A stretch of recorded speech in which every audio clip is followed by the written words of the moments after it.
spoke here, I talked about ethnocentrism, and that paper eventually got published in the Australasian Journal of Philosophy. If you're ever curious, you can check it out there. And when Spencer got in touch, I think he wrote to me, pretty recently.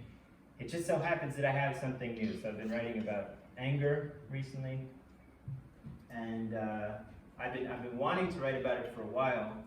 So I finally put something together, and then it just so happens that Spencer asked me, so I got to expand on it a little bit. So this is all very new, and that means it's really useful for me to hear feedback from you guys. I'm looking forward to the Q&A for that reason. I know you guys will have lots of good questions.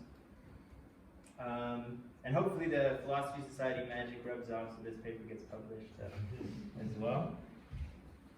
Okay, so the talk is titled, as I said, Anger and Remorse, as you all know. And what I want to talk about in particular are two aspects of anger. First, I want to think about the source of anger, what you might call the source of anger. What makes us angry when we get angry? What is it that pisses us off exactly when we're upset? Second, what's the aim or object of anger? What is it that anger is meant to accomplish? And it might seem strange to think of anger or any emotion as having an aim, but I think it does actually make sense to think of anger as having an aim, and you can make sense of it in two broad ways. So first, anger might have an aim in some kind of external sense. Like it might serve various purposes. These might be prudential, evolutionary, expressive, social. So if you think about love for one's kin, love among family members, that serves an adaptive function, actually. Because someone who feels that is going to behave in ways that are, likely to enhance the likelihood that individuals who share their genotype will survive. So there's a kind of, as opposed, when compared to individuals who don't feel love for one's kin, so there's a kind of evolutionary pressure in favor of love among family members. This is sort of Richard Dawkins' famous the selfish gene observation in the 70s. So love for one's kin serves a certain external function, and many people say the same thing about anger. They'll give this as an explanation of its existence. So if I'm capable of anger and likely to retaliate against anyone who might injure me, that's probably going to deter others from injuring me in the first place. And so it's going to enhance the likelihood that I survive over someone who doesn't feel any anger at all. And so the capacity for anger gets sort of naturally selected into the species. This is one explanation of anger. That's a kind of external, what I'm calling an external function of anger, if it is one. But anger also has internal aims, I think we might call internal aims. So leaving the consequences of anger, the uses of anger aside, I think anger also moves us to wish for certain things. It compels us to act in certain ways, to hope for certain outcomes in the world. And this is part of what Martha Nussbaum calls anger's so-called double movement. So if you've heard of this, Martha Nussbaum's recent book, I think it's 2016, Anger and Forgiveness. And it's not just her view, but this sort of stretches back to Aristotle as well. And Bishop Butler is someone also another person who endorses this view. So what's the double movement of anger? Well, on the one hand, if you're angry, you're looking back at the past, you're looking back at an injustice, at a harm done to you, and you feel pain at that. But if you're angry, you're also looking forward. You have a desire, and typically that desire is for the offender to suffer some kind of payback for what they've done. So you're looking backwards, but you're also looking forwards. So anger is a reactive pain, but it's also a proactive desire, a kind of yearning, right? You want something to happen. That's a standard thought about anger. And I'm going to just generally accept that, as a very general thesis about anger to be true. I'm going to assume that's correct. And there are other emotions like that. So if you think about gratitude, that has a backwards-looking component, right? I look backwards at, the nice things you've all done, just the fact that you came here today, right? I'm looking at that. I appreciate that. I feel kind of happiness that you came to my talk.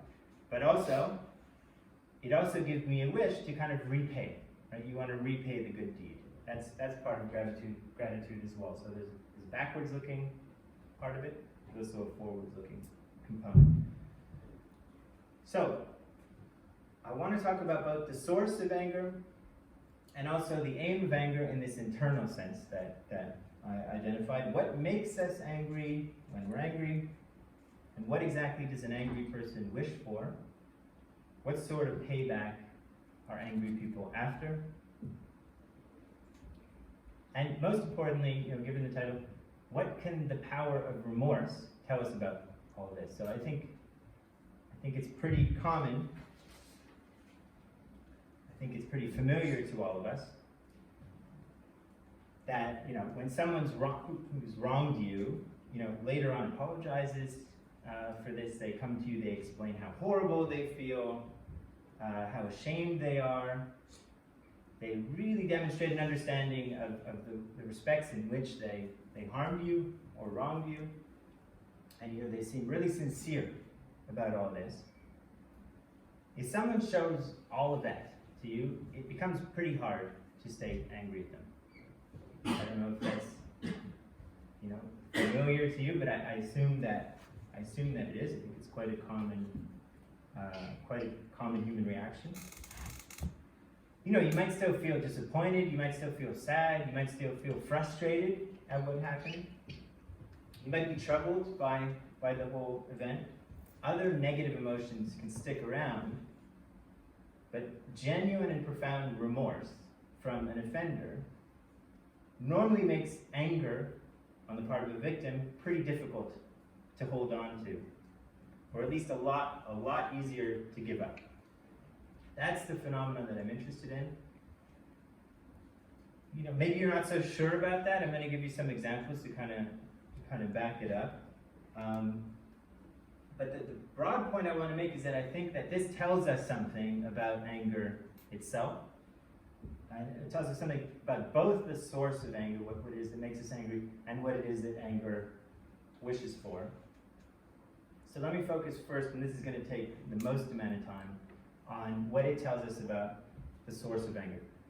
If anyone's standing, there are a couple seats at the front here.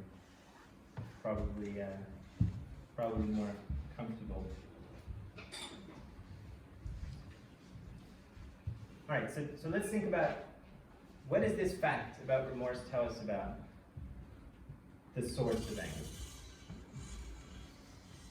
So, if the demonstration of remorse naturally tends to abate or diffuse anger, then one plausible thought, and this is the thought I want to suggest to you, is that the demonstrated absence of remorse, that is, remorselessness about one's bad behavior, that's what causes anger in the first place. That's what we're angry about. And there are different kind of causal relations you could use to interpret that association. So on the one hand, you might think of remorselessness or perceived remorselessness, because that's what really matters here in the psychology of it. You might think of it as a necessary condition of anger. Or you might think of it as a characteristic condition of anger. The second option allows you to make room for exceptions, or what you might call uncharacteristic forms of anger that aren't linked to remorse or its absence, and there might indeed be such forms of anger. So one example that I thought of is what you might call anger at the world. I think it's possible, and I think it's probably quite common, for people to just be angry at how things are, in a very general sense. The world sucks, in a lot of ways, and that can produce a lot of anger. Maybe it's human nature that's upsetting you, how society is organized, the system, maybe you've had bad luck, and that can be a source of anger. And of course, frustration, rage, jealousy. These are reactions we have to features of the world. But the thing is, in that kind of case, there's no culprit who's supposed to feel remorse, right? It's just things are bad. And so the absence of remorse can't be what's making you angry in that kind of case. So that's already a problem case for me a little bit. So what am I going to say about that? I think that there are different ways you could interpret a case like that. So one thing you could do is just deny that that's anger. You could say, look, it looks like anger, but it's not quite anger properly understood. You could just think of this as frustration, profound sadness, disappointment at the world, for example. Another interpretation you could give of it is to think of such cases as kind of delusional instances of anger, in that they attribute an injurious or unjust or unfair feature of the world to some fictional remorseless agent, so maybe it's God, you're upset at, why did God let this happen? Maybe it's the globalists, the evil globalists, or it could be just the universe as such, why are you indifferent? Why are you indifferent to my needs? But I think the simplest option is just to say, look, that's a non-standard instance of anger that isn't dependent on the perception of remorselessness. And the characteristic reading of the thesis that I'm trying to advance is worth considering precisely because it makes that kind of reading possible, right? So if anger is only characteristically and not necessarily generated by the perception of remorselessness, that leaves room for exceptions. And that might be an exception, anger at the world. So I'm not going to decide here exactly how to cash out the thesis between, is this a necessary condition, is this a characteristic condition of anger? If you think I've only demonstrated that there's a sort of characteristic association here, that's fine. And, just to clarify, in either case, I'm not claiming that remorselessness, or the perception of remorselessness on the part of an offender, is sufficient on its own to make you angry. There also has to be a perceived culpable wrongdoing on the part of the offender, right? There has to be something for the offender to be remorseful about. I sounded really Canadian when I said this is a little bit Canadian. Comes out. How many Canadians in the audience? 4. Not so bad. As a percentage of global population, probably.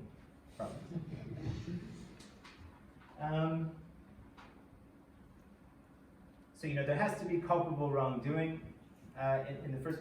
That's why if I discover that someone who I got angry with has an excuse for what they've done, that usually diffuses anger on its own. So if I discover that my friend who stood me up for lunch yesterday didn't show up because they had some last-minute family emergency, I should stop being angry at that point, right? Because they have a good excuse, unless I'm crazy, right? But normally the logic is that if you discover that there's an excuse, there's no culpable wrongdoing, then you stop being angry. So remorselessness is at best only one necessary or characteristic condition of anger, amongst others. Another clarificatory point, if this wasn't clear already, I'm chiefly interested in the psychology of anger. Okay, so I want to think about how anger works in an everyday way, not how it ought to work. So I'm not thinking about the justification of anger, the legitimacy of anger, the aptness of anger. Is a great paper by Etinson and Etinson called The Aptness of Anger, which I'll quote in a little bit, which you should read.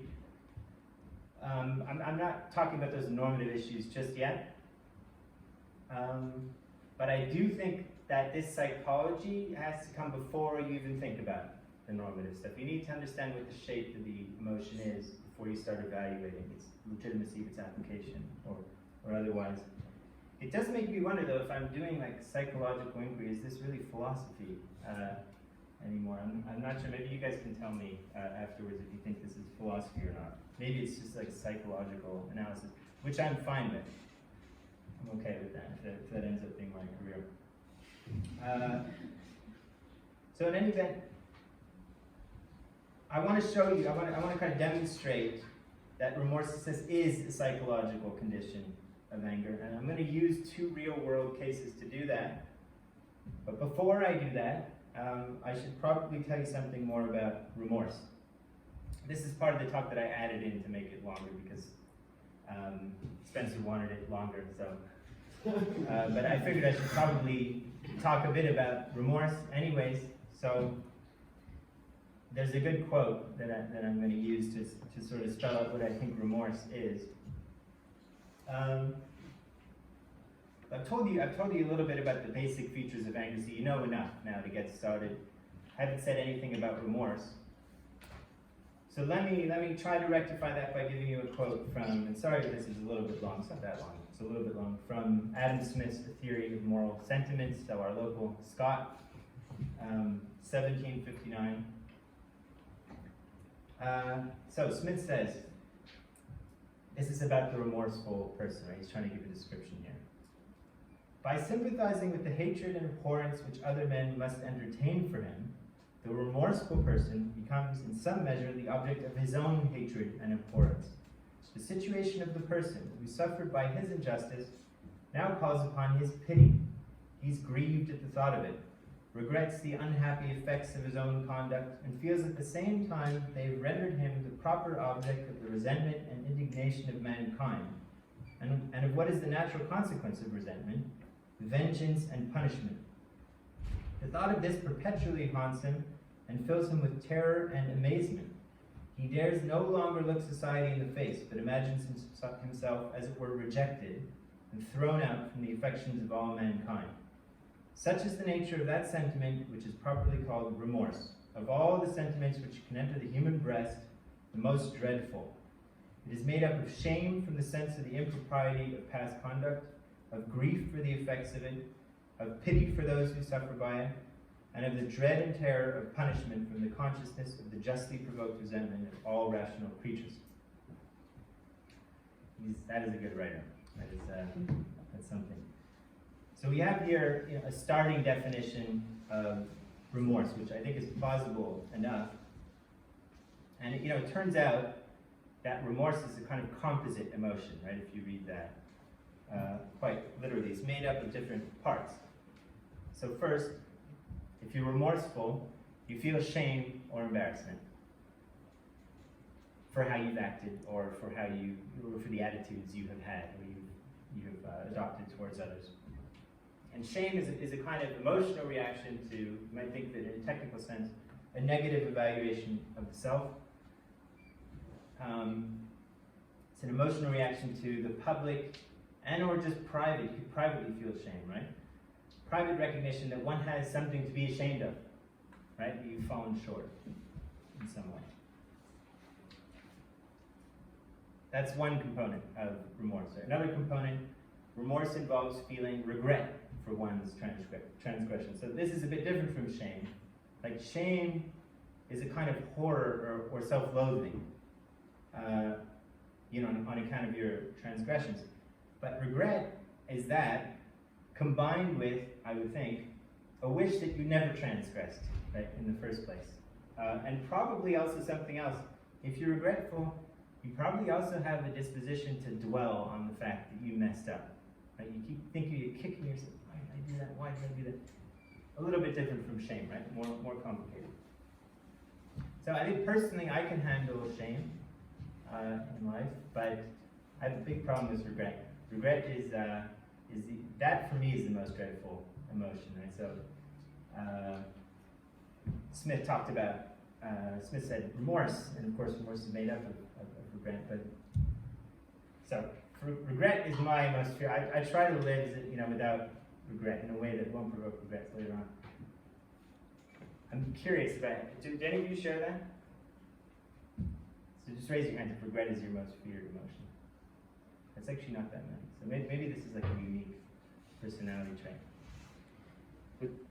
Any other candidate most feared emotions?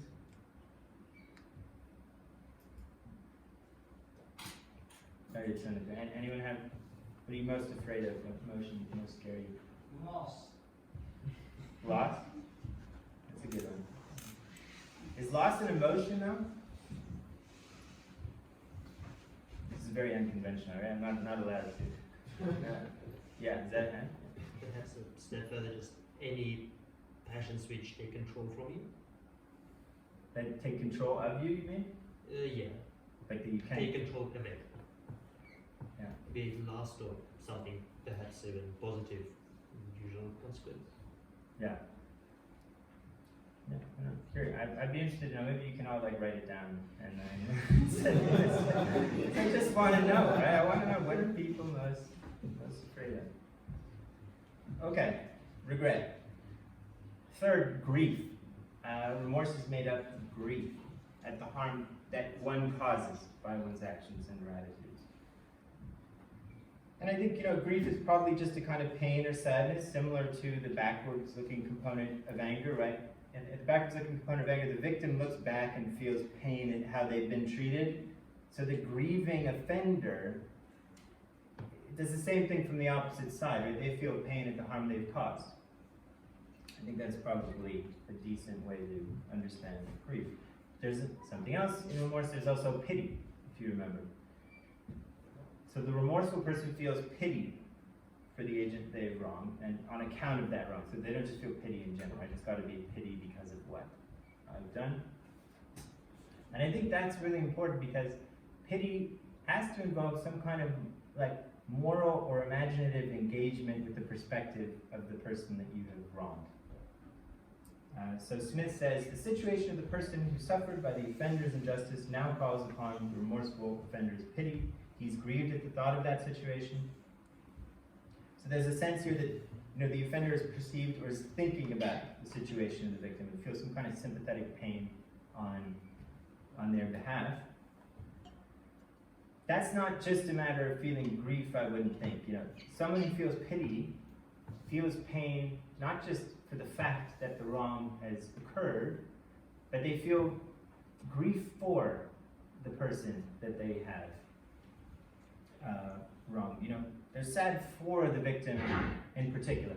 So if I'm remorseful, I experience grief at the harm I've caused, but also pity for the victim who suffered it. Finally, the remorseful agent experiences fear. Right? So the fear that Smith identifies as part of remorse is really about the social consequence of their bad behavior. So if I'm remorseful, I hold my head down low. I look at the ground. Why? Because if I look up, I'm going to see all your scornful eyes, blazing through my soul. And that's scary, right? It's fear of social opprobrium. So that's the idea, right? So remorse is a combination of shame, regret, grief, pity, and fear on account of some wrong I've done, on account of the implications of that wrong. And that also means that remorselessness is going to be a failure to respond in one or more of those ways. So, just by implication, I think this is helpful. A remorseless person, in other words, responds coolly or indifferently to their own bad behavior. They're shameless. They don't experience shame, right? They're content. They're unaffected. They're pitiless. Right? They're unafraid of social opprobrium. They're Harvey Weinstein. This is Harvey Weinstein. In all seriousness, though, doesn't the mere mention of those attitudes piss you off already, right? You get angry just imagining a person like that. Imagining a person feeling that way about their bad behavior. And I think that's telling. Okay, so that's the account of remorse, put in brackets. Now that we have some account of remorse, I want to try to demonstrate to you the power of this emotion, this composite emotion, in diffusing anger. So I'm just going to give you two cases. These are cases that I dug up, by Googling. I could probably find hundreds and hundreds of other cases, but here's one case. So this showed up in the Denver Chronicle in 2016. And it involves a meeting between a woman named Evans, or a woman they call Evans in the article. They don't give her full name. But they do give the full name of the offender. This is Raymond Johnson. And Raymond Johnson killed Evans' 3-year-old son, Casson, in a drive-by shooting 21 years before their meeting in 2016. So Evans' other son, someone named Hurd, also participates in the meeting. And he says in advance, if Johnson wasn't seriously remorseful, then I wouldn't care less what happened to him. This is what her other son said. So now this is a description of the meeting. So Evans first enters the room, and Johnson rises from his chair. As Evans recalls, he dropped his head and shook it with such sorrow, as if to say, look at what I've done to this woman. So you have immediately grief, pity, fear, regret. And then she says, that gave me the courage to start moving, she says. So she says she talked about Casson, she had nicknamed him Biscuit, and what he meant to the family. At times, Evans said, I let him feel my anger. Johnson, for his part, recounted everything that happened on the night Casson died, and told him about the better man he had become in prison. This is actually something we didn't discuss as part of remorse, but you might think of it as a kind of recommitment, right, to the norms that were broken. I haven't thought about that yet, but it's probably significant.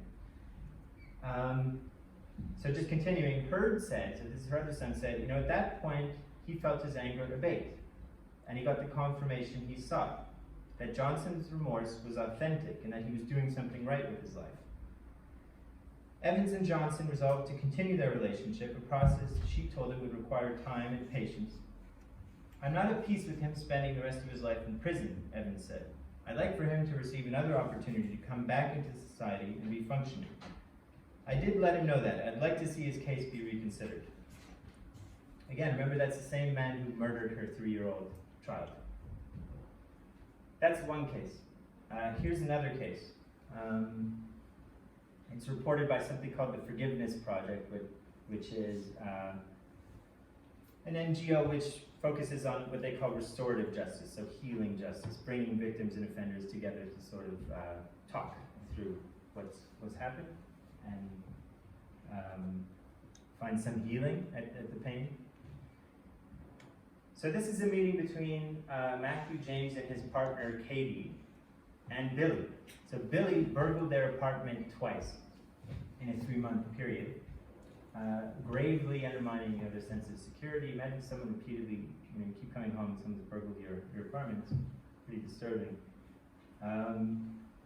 He comes into the meeting with the burglar, Billy, who he says at the beginning had quote-unquote a kind of defensive cockiness about him. He was quite matter-of-fact about what he'd done and seemed at home in his environment, Matthew says. Billy said he was stealing things to feed a drug habit that he picked up during his last prison sentence. Midway through the meeting, Katie started to describe her emotions in greater detail and began sobbing. At that point, as Matthew saw it, he says, the penny dropped for Billy because the crime became personalized. Billy's demeanor changed. He was no longer in his comfort zone, talking about himself and his problems, no longer arrogant in his demeanor. Billy was shaking his head quite a lot. So shaking one's head is grief, regret, shame. I think it just flipped things in his mind that there could be someone else who was affected by what he was doing. I sensed that he felt he was letting everybody down. Because of this, Matthew admitted that he felt for him. I haven't seen Billy since our meeting, Matthew said, but I would be genuinely interested to know what's happened to him. He was in his late teens, early 20s, a very young man. I hope things work out for him, Matthew said. So those are just 2 cases. You could certainly go on because it's a very common phenomenon, and that's exactly the point. Remorse just has this remarkable capacity to diffuse anger, and I think we know this. And if that's true, though, it tells us something, not just about the source, but also the focus of anger. So if the demonstration of remorse tends to diffuse anger, then when I get angry at someone for a wrong they commit, this has got to be about more than just their bad behavior, right? Or the wrong as such. It's also got to be outrage or indignation at the offender themselves, right? who could do such a thing? You think, who are you? You know, I thought you were my friend. These are angry allegations, right? But they're not just about what the person did. They're about the character, the attitudes, right? Who the person is or has become. So I think when you come to resent someone, it's not just about how they act, but who they are or who they've shown themselves to be through their actions. And that's because remorse is an emotion or attitude, right? It's not, like remorse isn't capable of erasing or reversing the wrong, but it does indicate something about the attitude the offender now takes towards that wrong, right? It tells you something about who the offender now is or has become since offending. I think the fact that remorse quells anger shows that anger is concerned with these kind of person-oriented facts about moral character, emotion, and attitude. So Agnes Keller writes some really interesting stuff on anger. She has a paper called The Reason to be Angry Forever. And she says there, sort of describing a view which actually isn't hers, but it describes a view much closer to what I'm describing. She says, we're angry not at the fact that the person violated some norm, but at the person's present lack of commitment to that norm, or the fact that the person is, by not apologizing, now behaving as if the wrong was acceptable. You might wonder though, like, what about unforgivable acts? There do seem to be wrongs that, you normally think merit resentment or anger, no matter how remorseful the offender is. And those are really difficult cases for the kind of view that I'm trying to defend here, because they make anger independent of or invulnerable to remorse. So just for instance, the obvious example, it's hard to imagine being affected much by an apology from Hitler. If he ever were to give one, no matter how heartfelt it might be. It's hard to imagine being any less angry. Sometimes people do things that put them beyond the threshold of forgiveness, right? Or so it appears. And I don't know exactly what to say about those kinds of cases. I think there are some things to say. Let me try and say some things about those possibilities.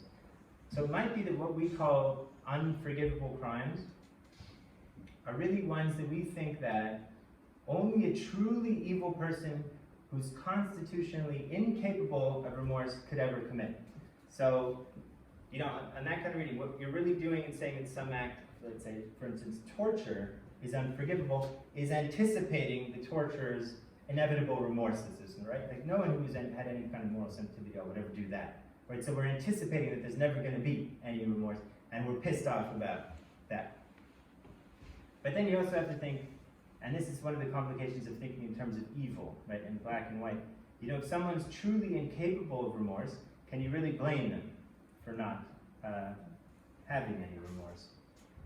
Maybe the thing to do in that case is to step back from resentment and say, look, this is a robot. This is not a human being, right? You treat them as some other thing, right? So if you read Strawson's paper on freedom and resentment, right, that would be the objective view. You take the objective view rather than, what's the second personal view? What does he call it? Okay, I've never actually read that article. I've just read so many people talking about that article that I know the basics. That's one point, right? Another point is about the complexity of forgiveness. So, certain crimes, sometimes people may do things that alienate you from them. Maybe they destroy your relationship with them in the way that an affair, would typically irreversibly destroy a marriage. And in that sense, there's an unforgivable dimension, right, to that kind of action. The prior relationship's never going to come back, what you had. On the other hand, that doesn't mean that anger has to come in as a substitute there. So, it's possible that you can forgive, maybe I can forgive my spouse for cheating on me in the sense of giving up on being angry with them, right? Maybe because they're actually so remorseful, without forgiving them in the sense of still treating them as my spouse. Right? That seems like a conceptual possibility, and a very real possibility. So, acts can be unforgivable in various senses. When we talk about unforgivable acts, we have to be careful about what kind of unforgivability we're talking about. Finally, I think we should probably be careful about the whole idea of unforgivable acts. Partly that's because, aside from Hitler, human beings are very rarely genuine moral monster robots, right? So there's always some story to be told about each and every person, about how they ended up, where they ended up, whatever they end up doing. And that can humanize them to a certain extent. Just think about Evans, right? She now wants to have a relationship with the man who murdered her 3-year-old child. Human beings have a tremendous capacity to forgive. She probably thinks about all kinds of mitigating considerations that took place there. And there's often going to be those kinds of things in the vast majority of cases. There might be limits to the amount of anger that remorse can diffuse, right? So maybe there's always going to be some anger, but that doesn't mean that there isn't some power, even in the most serious cases. And there might be cultural factors as well, right? So some cultures and some religions sort of cultivate a more uncompromising form of anger than others. Christianity, according to some, preaches forgiveness, right? They preach the relinquishment of anger, just like the Stoics. Okay, so I hope you think that I've shown that there is some kind of generative connection between anger and remorse. When someone does us wrong, but doesn't see it that way, or sees it that way but doesn't care very much, that's a crucial part of what makes us angry in the first place, not just the wrong itself. That's what I had to say about the source of anger. Now let me just talk to finish about the aim or object of anger, because I said I was going to talk about the aim of anger. So let me try and do that. So I think what everything I've said so far suggests, and it's not like a necessary implication of what I said, but it is suggestive, is that anger, isn't just caused by remorse, but it also aims to bring about remorse. So if I'm angry, I want my offender to feel remorse. I want them to see things as I do. I want them to share in my suffering. I want them to properly appreciate the gravity of what they've done. And I aim for this. That's what the emotion compels me to do. That's the suggestion. And there's actually a lot of support for that. There's some support for that in the philosophical literature. So let me just take you back to Smith's theory of moral sentiments. Smith says, the object of resentment is not so much to make our enemy feel pain, as to make him conscious that he feels it upon account of his past conduct, to make him repent of that conduct, and to make him sensible that the person whom he injured did not deserve to be treated in that manner. What chiefly enrages us against the man who injures or insults us is the little account which he seems to make of us, the unreasonable preference which he gives to himself above us, and that absurd self-love by which he seems to imagine that other people may be sacrificed at any time to his conveniency or humor. To bring him back to a more just sense of what is due to other people, to make him sensible of what he owes us, and of the wrong that he has done to us, is frequently the principal end proposed in our revenge, which is always imperfect when it cannot accomplish this. So it just so happens that everything I want to say, Smith already said 250 years ago. There's also a really interesting paper by Mia Srinivasan called The Aptness of Anger. Let me just read you. She says a very similar thing on page 129. She says, suppose my friend betrays me and I'm angry with her. I might want revenge, but might I not want, have we not all wanted, the friend to recognize the pain she has caused me, the wrong she has done to me? It might be that this sort of recognition involves suffering. If so, then in a sense I want my friend to suffer. But I don't want her to suffer willy-nilly. My anger hardly calls out for her to break her leg or fall ill. Rather, I want her to experience that suffering that comes precisely from taking part in my own. If this is a possible mode of anger, and I suspect it is not just possible but common, then it's misguided to claim that anger essentially involves the desire for revenge. For the desire for recognition is not the same as the desire for revenge. I think Srinivasan and Smith are on to something. I think it's not just possible, actually, or even just common for anger to involve a desire for recognition. I think anger ultimately is a desire for recognition, or rather the kind of recognition you get in a remorseful offender. And one interesting example of that is in a nonfiction book by someone called Laura Blumenfeld, and she calls it Revenge, the Story of Hope. The book tells the story of Blumenfeld's real-life attempt to get revenge on a Palestinian man who shot her father in 1993. Her father was just visiting, he was an American tourist in Israel at the time. And she was very young, kind of traumatized her, this event. She always pledged that she would try and find the man who shot her father. So she goes back to Israel and she goes on a quest. She poses as a journalist and becomes friends with his family and starts corresponding with him in prison. And she says, I'm after revenge. She wants revenge. What she really wants, she says, the kind of revenge that she wants, is to ensure that, she says, my father's shooting should not go unanswered. And what in particular she wants, what she tries to extract from Palestinian man in her correspondence with him, isn't even an apology, because she's not quite in the place to ask for an apology. She's posing as a journalist. She wants a confession from him that he's sorry for what he's done, that he feels bad about what he's done. And she wants to know, in particular, that he has now come to believe that no innocent person should be shot like that in the middle of the street, that life is precious, and that's not something that one should do. Despite whatever political grievances he might have against his Israeli occupation. And she ends up achieving that, actually in this courtroom dramatic finale where she reveals her identity and sort of pleads on behalf of his case to the judge.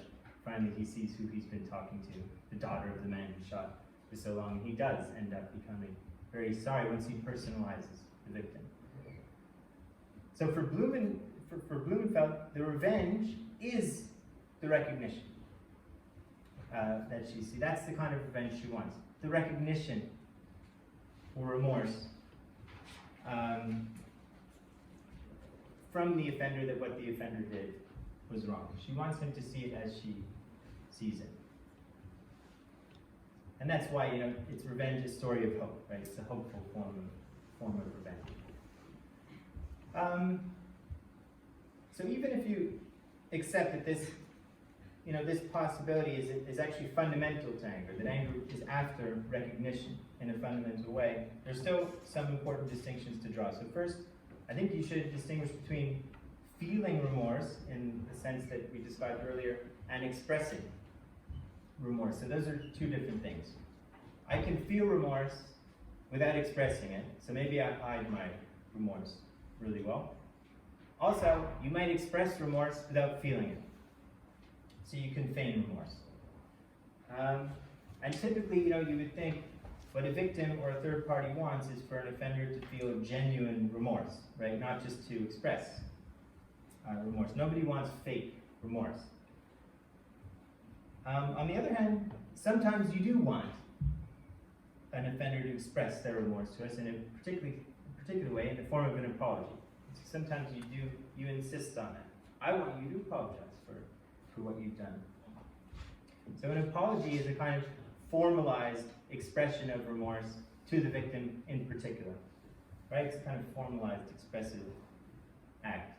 And of course, apologies are not the only way to express remorse. I might express remorse by just sobbing. Apologies is a special way of doing so, but they're one important way of doing so. Presumably, though, you want a genuine apology. not just a fake apology. Fake apology probably will make things worse in most cases if it's detected. And one more thing, you want genuine remorse, right, from an offender, but genuine remorse is probably not always going to be enough. So what if, the person I'm angry at feels genuinely remorseful about the wrong thing? What if they don't understand the gravity of what they've done? They feel genuinely remorseful, but they haven't quite grasped, the harm or injustice that they've committed? That's going to be a problem. So I think what you're really after is what you might call enlightened remorse. So that's genuine remorse, but it reflects an accurate understanding of the moral facts that are relevant to the case at hand. Okay, so that's the general shape of the claim. I want us to ask some questions about it. The main question that I think is going to come up in your heads, probably, is, if anger is really about recognition, then how do you explain anger's standard association with violence and payback? And how do we get the ugliness of anger from this kind of rose-tinted picture that I'm painting of it? And isn't it kind of phenomenologically inaccurate to suggest that anger is about recognition? So Agnes Callard in her paper, argues along these lines at one point. She says, look, anger is this kind of violently furious emotion. If you're really angry with me, the last thing you want is to be friends again. After all, you're filled with anger. You're not seeking to repair our relationship. You're coming to want this. Your coming to want this would be a sign that your anger is on its way up, in fact.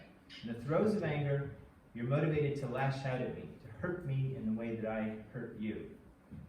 And that seems true.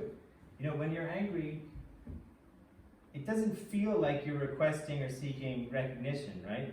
You seem to want to hurt the other person in some way or make them suffer. It might not be physical, but you might verbally lash out at them, you might psychologically lash out at them. You're trying to pay them back in some way, right? You want to lash out. And that doesn't seem particularly constructive. And it's not clear, how that fits with the claim that anger is about recognition, right, in the first place. So there are a few things to say here, just to conclude. I think if you do think about it, the kind of violence or payback that anger inspires in a victim or in a third party is violence that communicates something. It's what you might call communicative violence. It communicates the perspective of the offender. So, as Srinivasan pointed out, when you wish for revenge or payback, you don't want this to be at random, right? You don't want the offender to just get struck by lightning or break their leg. You want them to suffer in a particular kind of way. Listen to Smith, just one more time, please.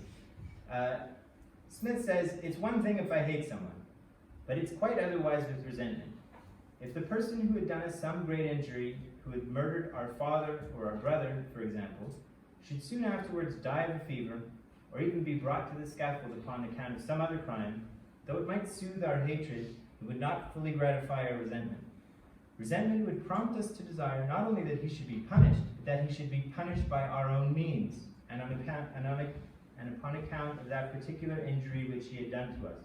Resentment cannot be fully gratified unless the offender is not only made to grieve in his turn, but to grieve for that particular wrong which we have suffered from him. He must be made to repent and be sorry for this very action. So in other words, what you typically want, I think, when you're angry is not just for the offender to suffer, but for the offender to suffer because of what they've done to you or someone you care about. And most importantly, you want them to know that the reason they are feeling pain right now is because of what they've done to you. So you want the punishment to communicate a certain complaint or perspective on your part. And that's what prison, can be understood to do. So someone who's lawfully in prison knows that they're there because of the crime they've committed, or society takes them to have committed. So there's an implicit communication, a kind of message being sent by society to the offender in prison. you're trying to teach them a lesson, right, by putting someone in prison. That's a kind of suffering. But it's true even of more violent, what you might call like berserk manifestations of anger. So the example that always comes to my mind is Quentin Tarantino movies. Here. So you think about Quentin Tarantino movies, these are often celebrations of like very crude and extraordinary forms of vengeance, right? Violent revenge against very bad people, generally speaking. So in the case of Inglourious Bastards, right, it was vengeance against the Nazis, right? Hitler and his entourage are burned inside of a cinema by Shoshana, who was a Jew whose family is murdered by the Nazis in the opening scene of the movie. In the case of Django Unchained, a former slave returns to massacre his former slave owners. Now, it does seem like a stretch to think of those as communicative acts, right? In the same way that imprisonment can be a communicative act, particularly since they involve the murder of the offender, right? So it's a bit strange, I grant you that. But if you think about it, even in those cases, I think the victim is trying to make a statement of some kind, right? So this one's for my mother, this one's for my father, right? That's the kind of logic of these acts. And if you take Shoshana, for instance, right, in getting retribution against Hitler, she's saying something like, you know, you thought you could treat me and my family as if we didn't even matter, but you were wrong. And the proof is, now you're in flames, you know, at my hand. She's trying to send a message, you know? Or in a movie, it's always like the person who has a grievance against is always like, leave him to me, you know, because they want to send a it's important that I do it, that they see that it's my face at the end. These are very ugly things and uncomfortable things to talk about. But I hope you're seeing what I'm saying here. There's a lesson that the victim is trying to teach, right, to the offender. They're trying to communicate. And I'm not endorsing any of this here, right? I'm just speaking about the psychological comprehensibility of these acts and their psychological nature. You know, one way to think about it is these kinds of acts, even these crazy, violent revenge acts, they try to reassert, I think, a moral reality that the perpetrator denies in the first place. You know, to show you can't deny this moral reality without consequence. This exists. You know, these people matter, and that's the kind. People often talk about the sense of justice or balance that's restored from an act of vengeance. I think that's what it is. You walked over a moral reality.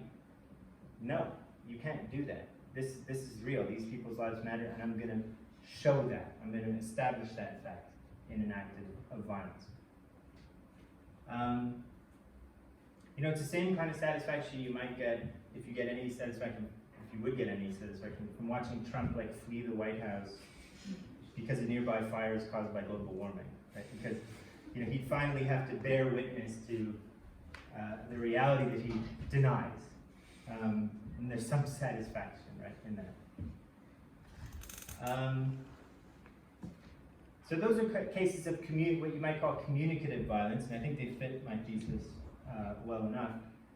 But not all cases of interpersonal violence or suffering in general are communicative in this way. You know, and I think also anger often seems to be gratified by violence that's not communicative. So something I'm particularly thinking of a passage from Nussbaum in her book. So she says, we often take what she says, what she calls intense aesthetic pleasure in the violent downfall of a villain, right? In stories, even if that downfall has nothing to do with the original crime or our condemnation of it.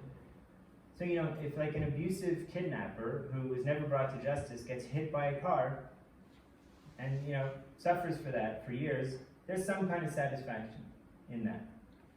Some anger is to some extent satisfying. When we think about Disney movies, you know, often and like the evil queen at the end of Snow White is struck by lightning while she's trying to push a boulder onto the seven dwarfs. It's satisfying. Like, this was a terrible person. At least she got her payback, right? Struck by lightning. But those are not communicative acts of violence, right? They're random events, random afflictions. Doesn't that show then that anger seeks payback just for payback's sake, and not to communicate any kind of perspective or recognition. Well, I mean, not necessarily. So it might be useful to distinguish, and now you have to make moves, I think. You might want to distinguish between anger and blind rage, for instance. So Bishop Butler draws this distinction between quick and slow anger. He calls indignation or resentment and sort of hot anger. Agnes Callard, uses the distinction between hot and cold. You know, you might think that what gets satisfied in those cases is quick rage, blind rage, rather than cool, thoughtful anger, per se.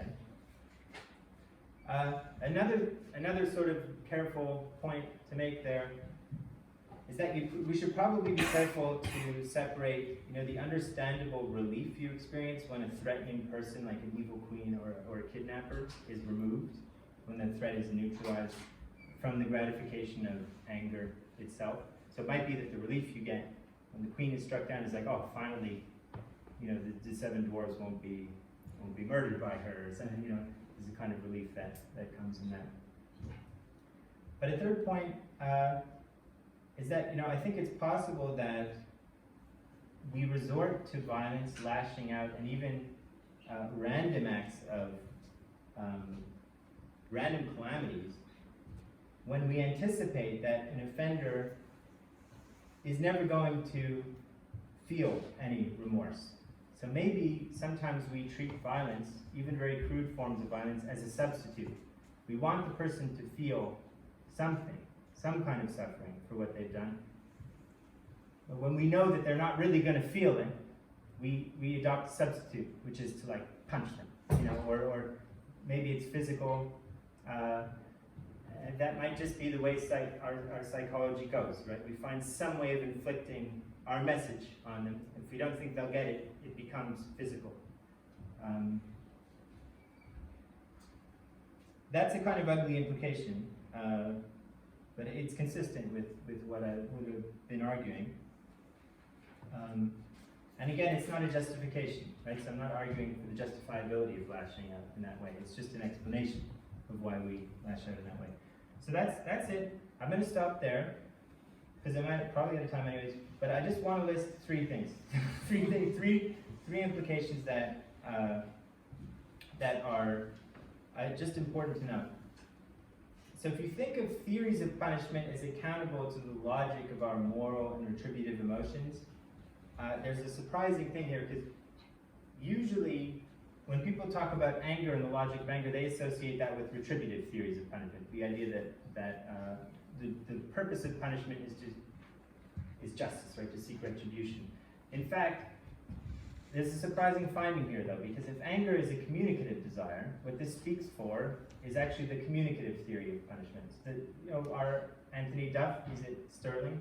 He's one of the foremost representatives of this kind of theory of punishment. The thought is, punishment is justified only insofar as it communicates social condemnation of the behavior of an offender. Secondly, expressing anger may not be the best way of satisfying anger. So when you're angry at your friend, maybe it's going to be more effective for you to control yourself.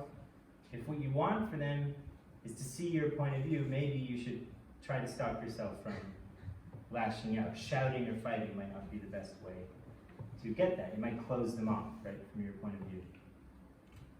Or sobbing, right? So if you think about the case of Katie, she sobbed in her meeting with the burglar, and that's what got him around. Not the expression of anger, but the expression of sadness. So there are many ways to get anger's aim, right? It may not be by expressing anger itself. And that just ties into a last point, which is that if this is true, what I'm saying, it might be really important for people to know it. If it's true that anger seeks recognition, then it's important for people to know that, because then they might realize that what I really want, what this emotion is really all about, is that my friend understand.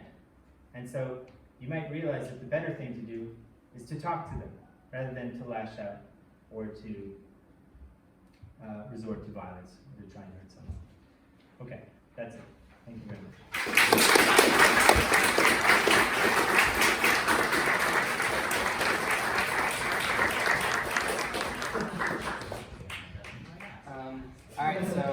Yeah, if you have a question, just put your hand up. Looking for, yeah, all right. Sophia.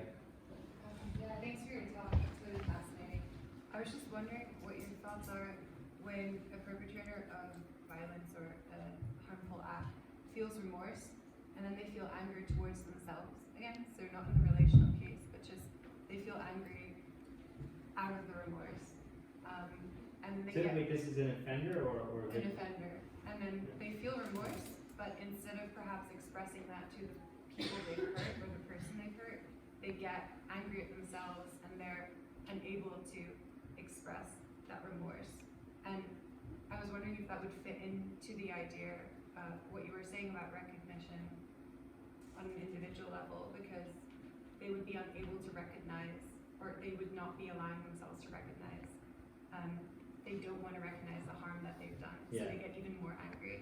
I was just wondering if you have any thoughts about that. Yeah, thanks. Yeah, I think that's a good point. It does seem to me like it's so hard to apologize to someone. You know, why is that so hard? We always want to win. You know, we don't want to be the person who sort of lives up to kind of admits to a failure. It's humiliating. It's difficult. We're not well trained to do it. Although it's true that as kids, you know, like parents often say, you know, now apologize to your friend. But we seem to be pretty bad at it as adults. I guess there's just this general expectation that we're always supposed to behave well, and so it's an outrage if anyone does something wrong. It's an interesting. I think you're right. That, you know, people may, as a defensive move, try to get angry themselves, right, and sort of point the finger in the other direction. Or sometimes people might feign remorse, right, to get out of a sticky situation, even though they don't really feel, because they know the best way out of this is to say, I'm sorry. They don't really feel it. It just is very hard for people to live up to shitty parts of themselves, I guess.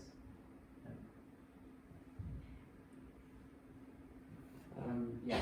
Do you feel forgiveness has like the same power? What's your name, sorry? Georgia. Georgia. Do you think forgiveness has the power to kind of relieve feelings of remorse, guilt, and shame to the same extent that remorse does kind of relieve anger? So the thought, if I forgive you, then you no longer feel remorseful? Yeah. Yeah. What do you think? I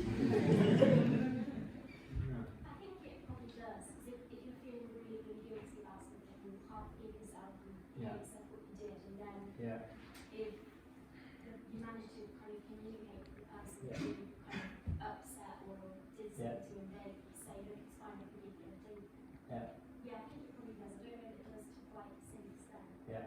I think you're probably right.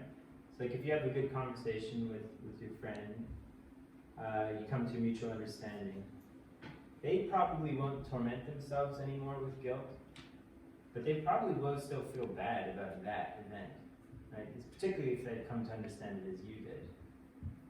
So there might, I guess they might feel remorse about that, but they won't be tormented by remorse in a more general sense that that's now inhibiting your relationship anymore.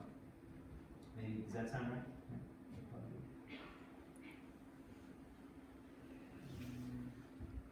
Yeah.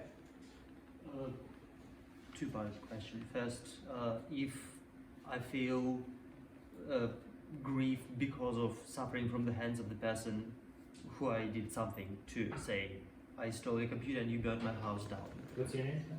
Seth. Seth? Yeah. Then is it still a kind of remorse if I've been a victim of vengeance for something which I've done, and then I think, well, I shouldn't have done that bad thing in the first place? Is it a kind of remorse? So once you suffer the punishment, does remorse then disappear? Is that the question? No. Rather, if it's not the feeling of guilt because I did something bad to a person, but because I have suffered something just because I did something else. For feeling guilt for another wrong. Once again, let's say I steal something from you, Yeah. and you break my leg, and I think, well, I shouldn't have stolen anything from you because now I have a broken leg. Is it a remorse? Doesn't sound like it. Yeah, I mean, it would be a judgment. Look, yeah, it sounds like just a mere judgment.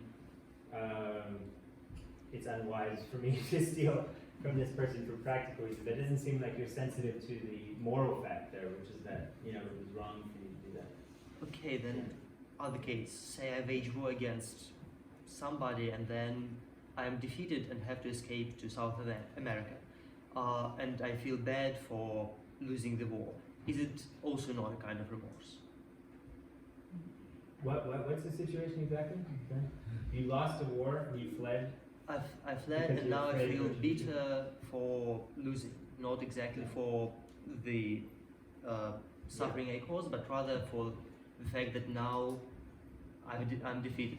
Is it also a kind of remorse, or is it some other? Certainly not by Smith's criteria, right? Because you're not feeling any pity for the person you wronged, let's say the other side. You're feeling self-pity only. So it doesn't seem like there's much of a moral consciousness undergirding your pain. It doesn't even sound like you're experiencing pain. Apart from, I guess, the discomfort of having lost the war. Thank you. Yeah. So, yeah, Kimon.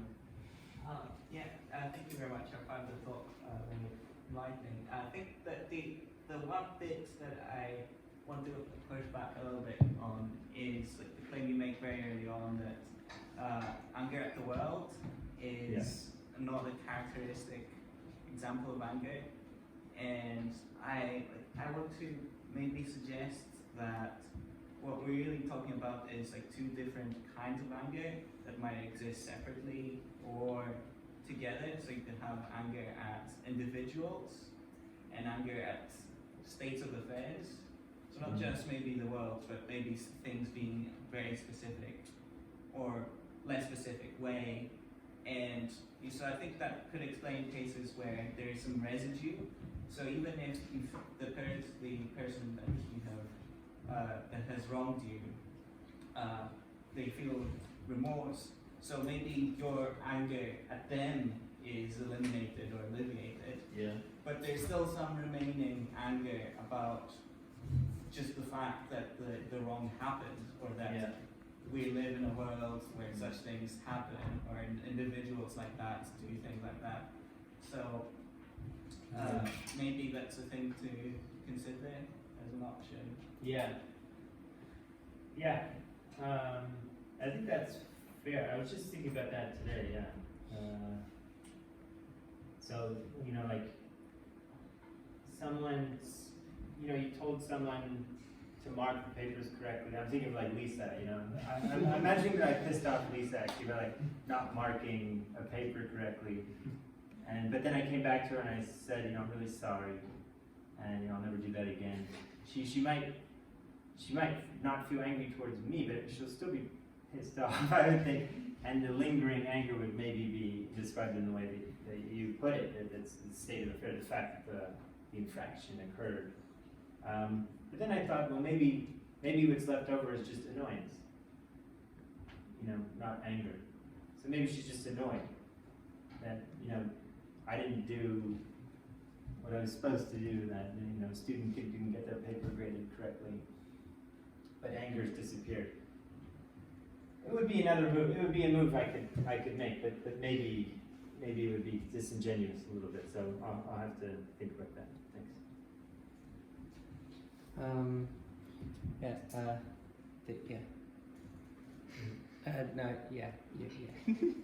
Sorry, I don't know names.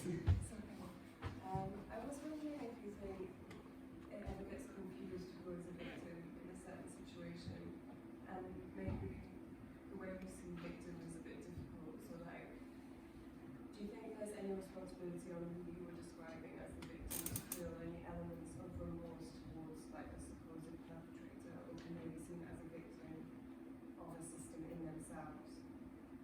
If you know what I mean.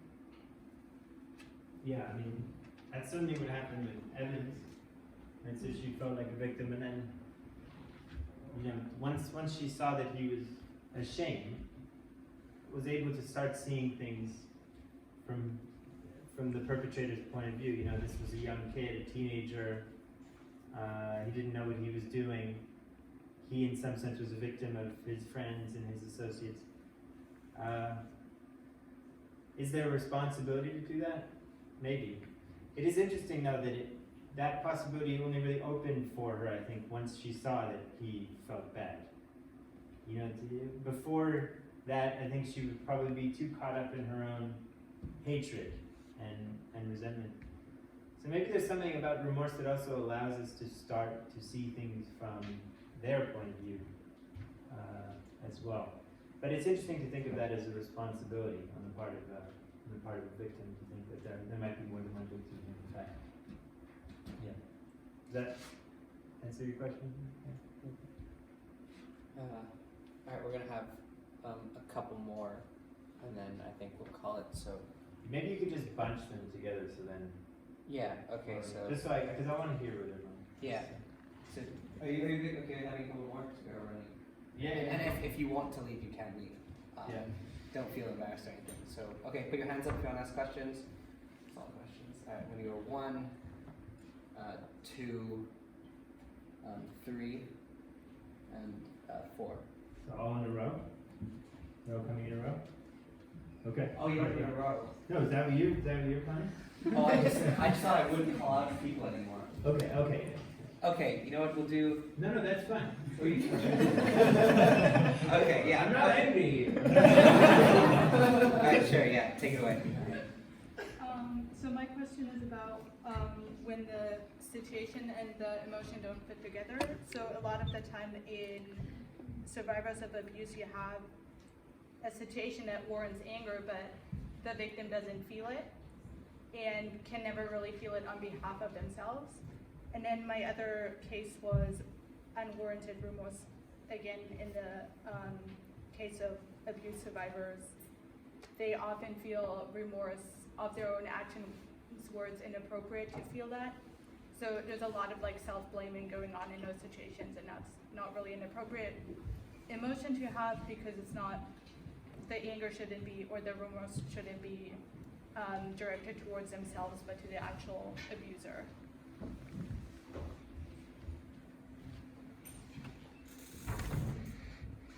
Yeah.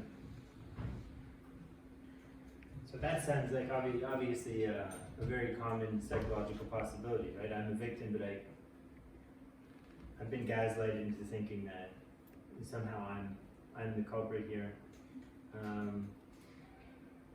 Did you see the Michael Jackson documentary on HBO? You know, it just made me think of the turning point for those men, right? So they could not acknowledge that what Michael did to them was abuse until they had kids and started to imagine the same things happening to their own children, and then they both had mental breakdowns, right, from that. They were only able to see themselves as victims from once they sort of went through this passage in life. And it's hard to say what it's going to take. It's going to be very particular for different people and for different crimes. But yeah, that's a very interesting, sad possibility also. The other one was an offender who really isn't guilty because there's all these sort of mitigating or exculpatory factors, right, that mean that they shouldn't really feel remorse in the first place. No, so that both of them were like victim situations. One where the victim can't feel anger towards, like the one case you just described, where the victim can't feel anger towards the accuser, and the other one was where the victim self-blames. So where the victim is gaslit into thinking it's their fault, and has anger and remorse for their own actions, when that's like clearly an inappropriate attitude to have from an external perspective. Right, that would be more serious, I guess. The second case, yeah. Okay, yeah. Yeah, I think those are certainly possibility. It's not inconsistent with that, I think, but that's what I'm arguing. But something to think about. Alright, yeah, the next one. Hi, thank you for the presentation. So, as I understand sort of what you're saying, reconciliation is the primary goal of anger, or the highest goal? Maybe, yeah. And then failing that. Oh, recognition was the word I used. Recognition. But that might be seen as a step towards, like, I mean, it would be a necessary step towards reconciliation, I would And then think. failing that direct communicative justice, and failing that some kind of cosmic justice. I think something like that, yeah. Yeah. Sorry, so I was thinking about the last point you made about how it might be very important to share that.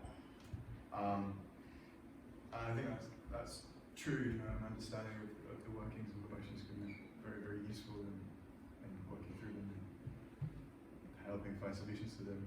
Yeah. But I was thinking about, does that apply to social issues? So, you know, I could be angry at politicians for being apathetic towards global warming, and as I've understood it, I think you would say that we want these politicians to show remorse towards the apathy, but in my case, I'm much less interested about them showing remorse and my solutions to the problem, and then getting some kind of justice for that. Yeah. Show apathy and things like that. Yeah. I think when we go towards those more social issues, it becomes less about remorse. At least for me, I don't know if you'll share that. Yeah. Yeah. That's true. That's really interesting. I mean, I think in politics, there's a lot of anger because you think, you know, how could someone do that? You know, like, how could they put us all at such grave risk? There's so much at stake in politics that it just enrages you when someone acts irresponsibly, right? Because it's not a small matter, right? It's a huge matter.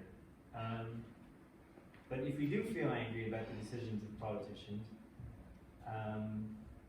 is it true that the aim of that emotion is somehow to get the power? It doesn't seem like, it's harder to imagine that. I think maybe a more applicable, slightly more applicable emotion in politics is frustration. You know, you're like angry at politicians, of course, personally, but you'll never meet them. So, you know, I would find some satisfaction like meeting Trump and like trying to get him to concede some points. You know, that, I don't know, you know, like if I could, but of course in politics we're so removed from these politicians, so the interpersonal dimension falls out of place.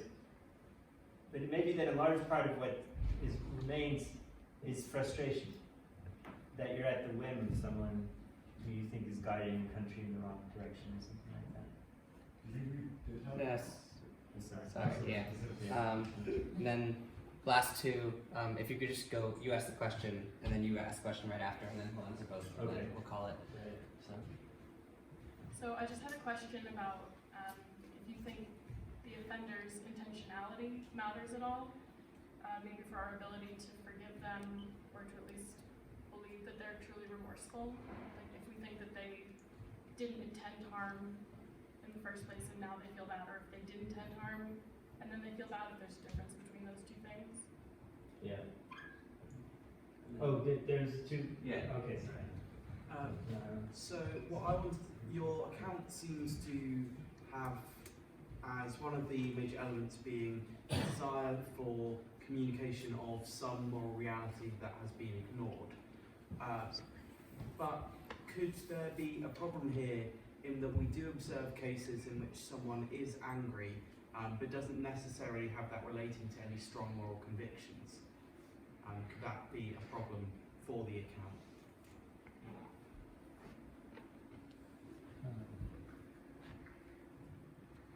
Okay. So I think with Elise's question, I think there was some part of it that I missed, but the one part of it that I did get was a question about whether intentions matter. I think one reason why they do is because if you didn't intend harm in the first place, that's a sign that things are not so bad in terms of, as far as your attitudes and say relate to me go. And so there's not as much grounds for anger. Whereas if you intentionally harm me, I know that there's something deeply wrong here in terms of how we're relating, and that's going to be an additional thing that makes me angry and resentful towards you. So that's one, but maybe I didn't get everything, but that's as much as I got. And then the other question about whether you could have anger without any moral convictions at all. I don't know. Like babies infants, I wonder get angry, but that might be because they have some sense of entitlement to. I'm not sure. Yeah, it's just hard for me. I would need to have a case, you know. I would need to have a case to So think you might about. have a case where someone feels they deserve something, say they deserve recognition for something they've done, Yeah. and someone else is recognised instead. They Yeah. might not think that there's any moral transgression on the part of the person who doesn't recognise them, but they might still be angry about it. Well, the thing is, if they think they deserve something and they didn't get it, it sounds like they have the makings of a moral judgment there. Yeah. Yeah. So we need to maybe come up with another case, but that would be a problem if there were such a case. All right. Without further ado, one final.